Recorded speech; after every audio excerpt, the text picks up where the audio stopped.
হ্যাঁ মিয়া, এইগুলো তো সরকারি বালু, এইগুলো খাইলে তো আপনার পুলিশে ধরবো। বন্ধু, হুজুর দেখি প্রতিদিন ওই জায়গায় বসে থাকে, আসলে হুজুর ওই জায়গায় কি করে? আরে কি করে এগুলা রাত দাও। আরে না, বিষয়টা বাবার। হুজুর আমিও দেখি প্রতিদিন ওই জায়গায় কি জানি করে। চল তো যাই দেখি কি করে। আচ্ছা যা তো দেখি।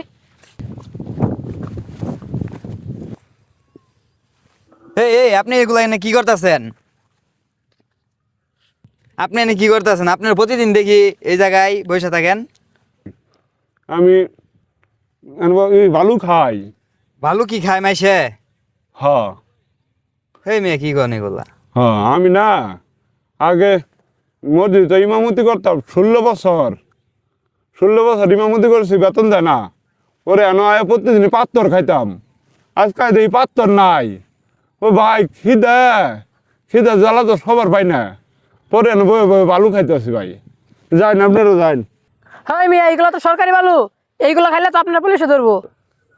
ভাই এটা বাংলাদেশ, এটা সব পাত্তর চাপা দিয়ে মানুষ মেরে হলে এই বিচার হয় না। আর আমি বালু খাই, আমার পুলিশ হয়ে ধরবো। ধরে ধরুক আমি খামুই।